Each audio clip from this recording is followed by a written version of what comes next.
Welcome back. It has been 104 days since I did my season-ending power rankings, and so I've talked about power rankings and I've ranked things since then, but this is the first power rankings 1 through 32 that I've done since the regular season ended. I did try them at one point during the playoffs. I found them to be largely not helpful. So 1 through 32, and again, this is looking at where teams are at, and I've started from scratch with where I think the teams are at right now. So, number 32 on the board, San Jose. I do think San Jose's in for a rough year. I don't know if there's been a lot of improvement in this lineup, and it does feel like San Jose, whether they've said it or not said it, they've accepted that now they're going through this rebuild process, right? The trading of Erik Karlsson, it feels like it's going to be for futures, prospects, that kind of thing, I would think. And so, yeah, San Jose to me is 32nd. 31st, Philadelphia, another team that resisted the dreaded rebuild, but that's where we're at now with them. It has been quite obvious that the plan for Danny Briere is to tear things down and start fresh. I mean, mostly. Not complete tear down, but there's been an allowance for players to leave. Not necessarily a lot of effort to really improve the on ice team, and an acceptance that this is just a process they're going to go through. So Philadelphia for me, 31st. 30th on the board, Chicago. Now, Chicago may very well end up worst in the league. Sure, I do think there's been some improvement. I think Bedard's going to get them some wins. And so I have them ahead of Philadelphia and San Jose. But these three teams to me are the ones that are very likely in the hunt for the next number one draft pick. Although, as I've said, Chicago getting Bedard, well, now they've got the prize, so now it's a matter of building up from here. And so we may see more wins as a result. 29th on the board, Anaheim can't be as bad as last season. Anaheim had an absolutely miserable season from the outset. I don't think they get a lot better, but 29th is still better than 32nd. And they had some stretches last season where they looked good, not great. They never had a point where they looked great, but they looked good during certain stretches. And so, maybe for Anaheim this season, we see things start improving again. Of course, Duck fans have been waiting for this for a while, so hopefully this is the year we see that improvement in the right direction. 28th, Montreal. The Montreal Canadiens have stockpiled a lot of good young talent. This is a team that's going to be very good at some point, but I don't see them being there yet. I don't see them in the mix for a playoff spot next season, and I think these bottom five probably won't generate a lot of argument. It feels like with Montreal, they're still in this rebuild, and yes, they've got a lot of players so far, young players, but it's probably going to be another couple of years before we see them up in this region in the standings, right? Number 27, Columbus. Now, I wanted to have Columbus higher. I did. But Columbus had a miserable season. And while they've added to their blue line, they brought in Werenski, I have a lot of questions about Merzlikins, about Tarasov, and maybe they come in this year and they're much, much better. But both of them were below average when they played. And I say when they played because Tarasov didn't play very much. But yeah, Elvis, if you look at goals saved above expected, his was the worst in the NHL. I think it was like negative 45. It was something, it was bad. And so looking at those numbers, I mean, I want to see Columbus bounce back. I want to see this wrong. But to me, I think that's where I have them. We'll see. Number 26, the Coyotes. So the Coyotes are a team that, as I've said, and I'm sorry for being a broken record on this, but they are gradually building, and they're building towards a playoff team. It's a more gradual build than we might see in other locations, but I don't think they're under the same amount of pressure.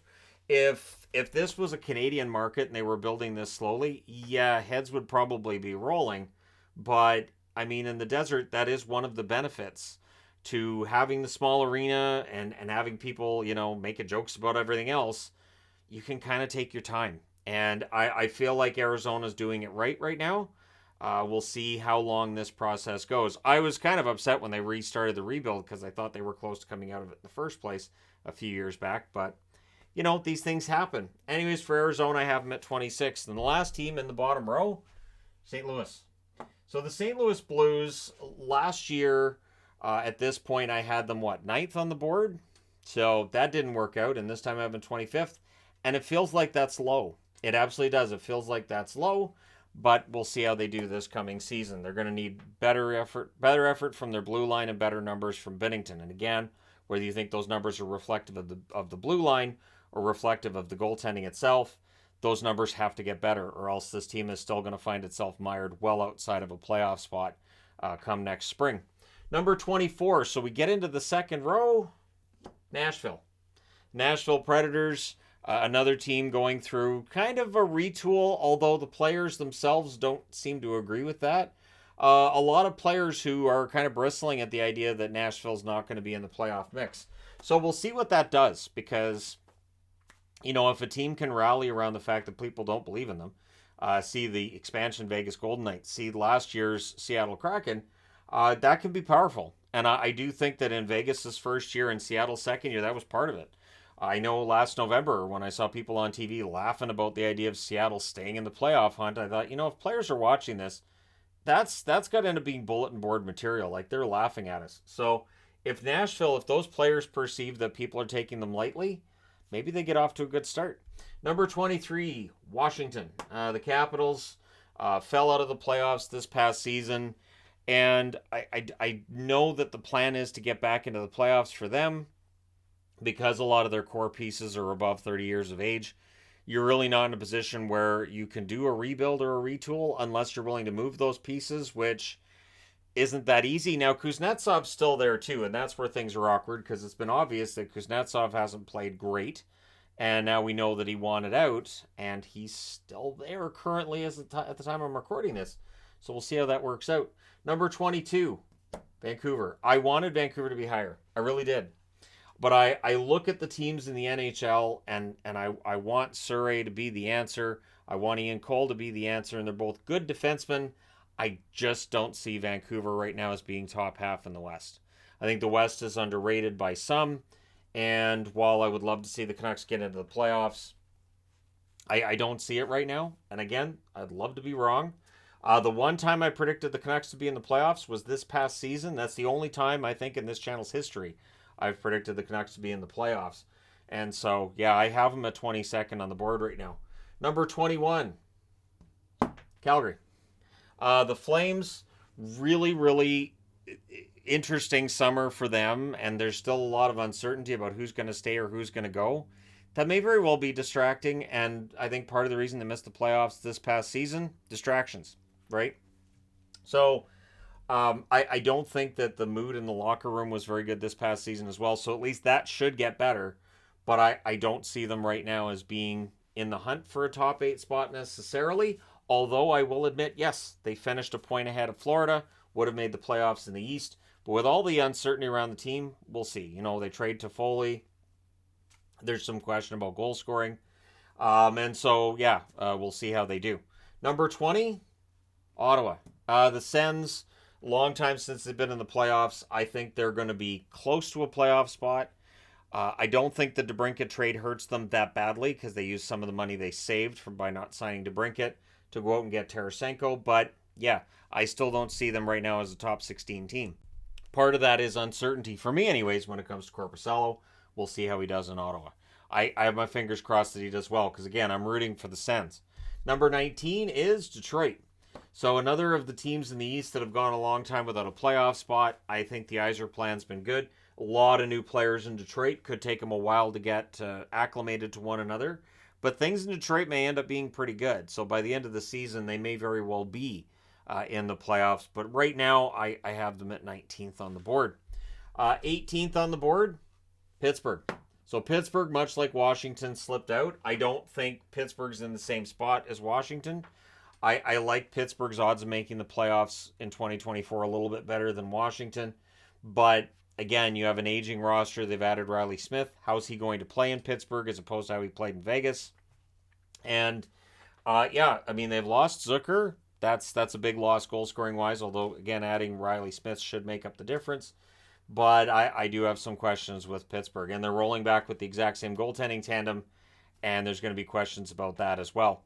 Number 17, the New York Islanders. So the Islanders were in the playoffs, and this is the one team that's in the bottom half of the board that made the playoffs. And this is why I will totally admit this board is probably going to age like milk.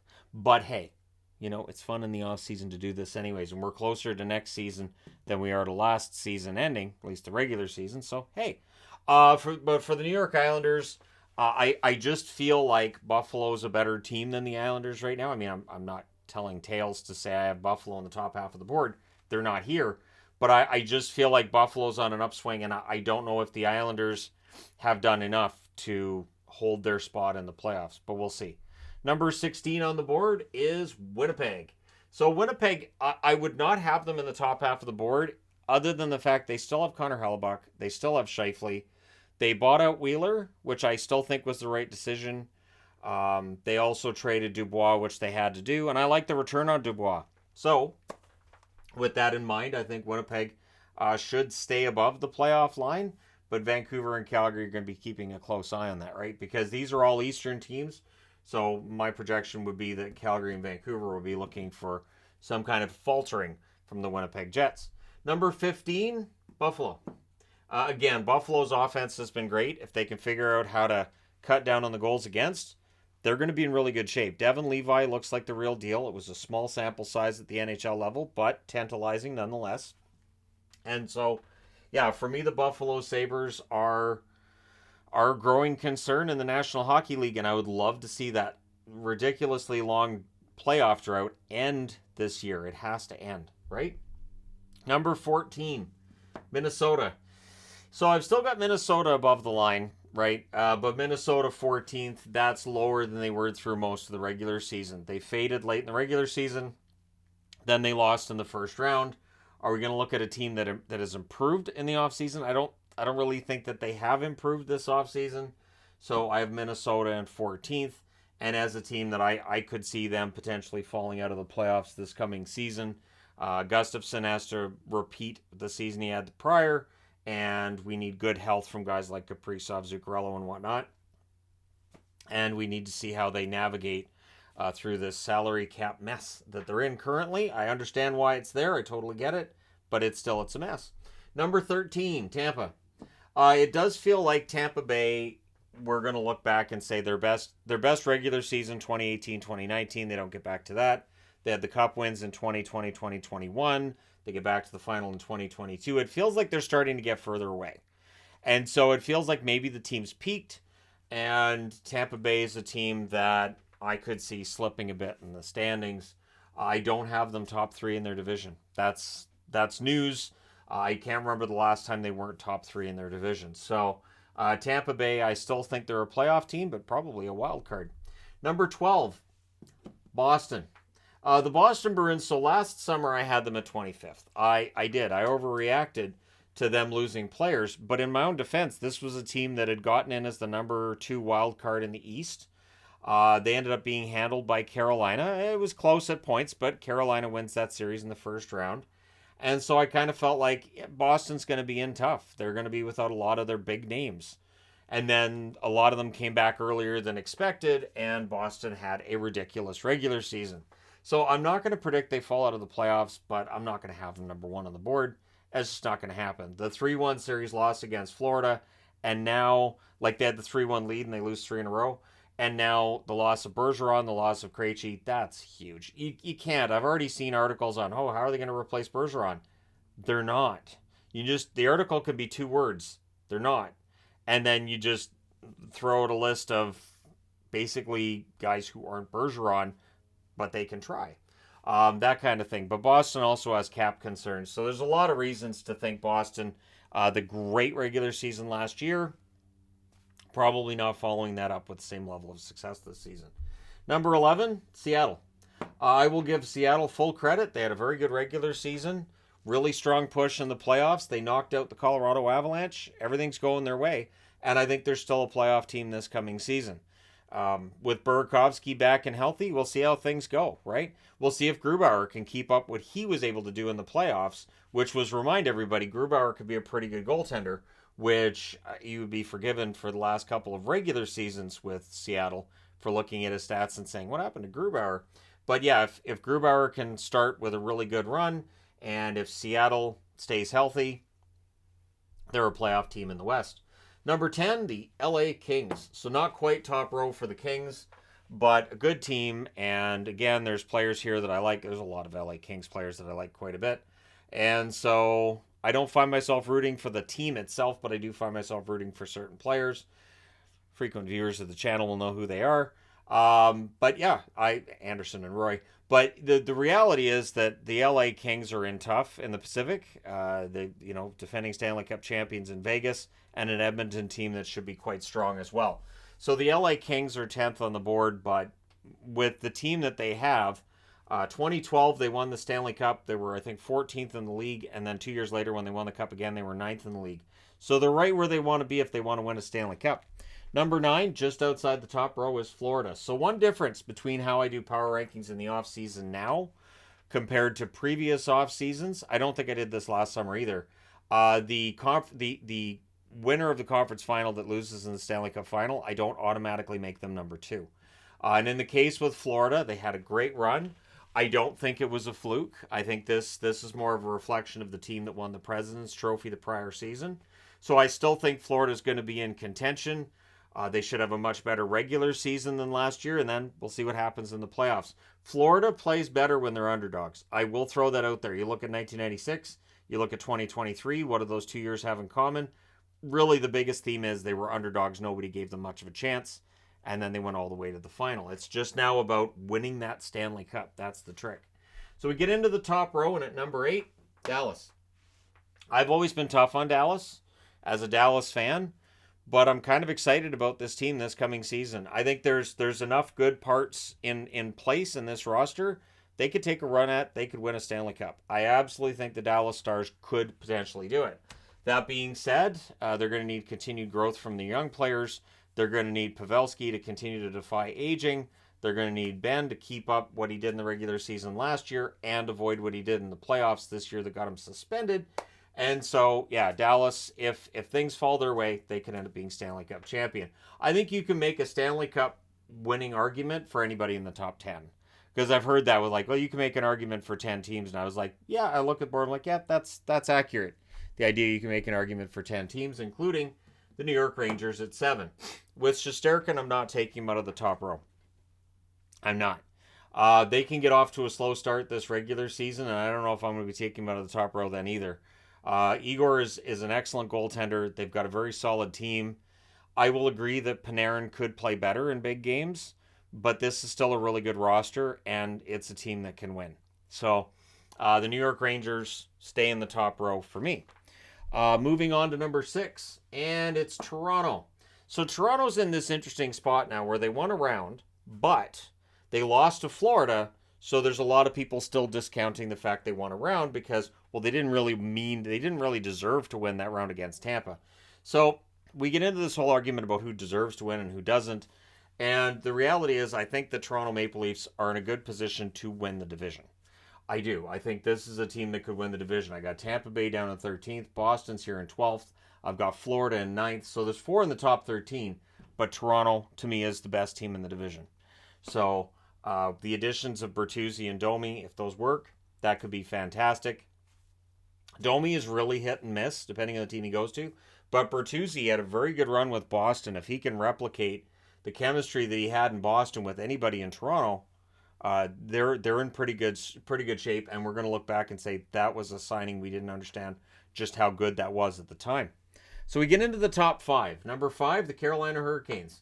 Yes, the Carolina Hurricanes struggle in conference finals. They've lost, 12 games in a row in conference finals. But they make it to conference finals, which means they're pretty darn good teams. Rod Brind'Amour, just a matter of figuring out how to get him in a jersey and throw him out on the ice. He'll get it done. But yeah, there's some mild question marks for Carolina, but they're still a really good team. And I like what they've done. I think they've got a pretty solid roster from top to bottom. I've seen people debating about whether or not losing Pacioretty and who they brought in, does that hurt? Pacioretty only played 4 games this past season, 4 or 5 games. So yeah, I think Carolina's in good shape, especially since Svechnikov's coming back, right? Number 4 on the board, the Oilers. The Oilers had a rough go of it against Vegas, And, it feels like they took a step back in the playoffs by losing in round 2 rather than the conference final, but they're still a contending team. And they're still going to score goals. I don't think their power play is going to be as good next year, but it's still going to be pretty darn good. And you've got McDavid, you've got Draisaitl, you've got Nugent Hopkins, Hyman, Bouchard, Nurse, Ekholm. This is a good team. So are there question marks? Sure, but you're going to get a minimum of 250 points combined between McDavid and Draisaitl. So yeah, that's pretty crazy, right?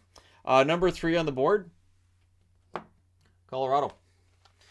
For Colorado, the Avs, I know they're favorites to win. I've seen that they became immediate favorites. I have some questions when it comes to Colorado, so they're not number 1 on my board. They will get there, I would think, at some point during the season, but I don't have them there yet. I like the team a lot. I think there's some excellent additions, but I have some question marks about Johansson and how well suited he is to the role they're going to throw him into at this stage in his career, right? Because his numbers have kind of tailed off. So we'll see what happens with Colorado. Of course, people will bring up Georgiev and Francouz, and the question could be asked about whether or not that's an elite tandem. But yeah, Colorado, I think they're going to be in the mix, but I have them at number 3. Number 2, Devils. So by now, Devils fans are probably like, well, something's broken because Shannon hasn't put our logo on the board yet. But I am very much bullish on the New Jersey Devils. They pick up Toffoli on a team that already had tons of goals. They keep Meyer for 8 years. Might it be a little bit expensive? I guess. I don't know. It might be a little bit pricey, but New Jersey could afford it. And now they've added Luke Hughes on the blue line. I mean, they're going to be good. This is the Devils team that could contend for and win a Stanley Cup this year. I wouldn't be entirely surprised if they won a Stanley Cup this year. And if that seems fast, it does very often happen. Teams will go from not being playoff teams to being Stanley Cup champions in a couple of years, which goes over really well for fans that have watched their team toil in mediocrity for decades. Not that I can think of a team that I, off the top of my head, would use as an example. There it is. Anyways, but yeah, New Jersey, number 2. And New Jersey's had their mediocre years as well. So definitely long-suffering fans have earned it. So number 1 on my board, they won the Stanley Cup. They won the Stanley Cup, and not only that, but Vegas made it look relatively easy. They were never pushed to a Game 7. They had series where it looked like they were a little bit out of control, but they would wrestle that control back immediately. And I think the Las Vegas Golden Knights, in keeping Barbashev and trading Smith and just some of the moves they made in the offseason, I think they're still going to be one of, if not the best team in the league. So at the very least right now, I still have them at number 1 on the board. Once we get to the Saturday before the regular season starts, I will do another power rankings. And again, I plan to start from scratch for that power rankings. So the rankings could end up being very similar, near the same, or completely different if there's major changes made, or if the preseason tells me some teams might be overrated and some teams might be underrated, that kind of thing. The preseason is mostly useless, but there is like that 10% of useful information you can get out of that. But at any rate, that's a long ways off. So there you go. We are 73 days from the start of next season. So if you're anxious for hockey, that's how long you've got till the regular season starts. Remember, the preseason starts, a couple weeks before that. Training camp starts before that too. So we are, 8 weeks away from hockey players showing up and getting ready and all that. So it's not that long. It really isn't. But let me know your thoughts in the comments section below, as always. Don't forget to hit like and subscribe if you're browsing your way through. You just happened upon this video. Thank you guys so much for watching, for all your support. I will talk to you again soon.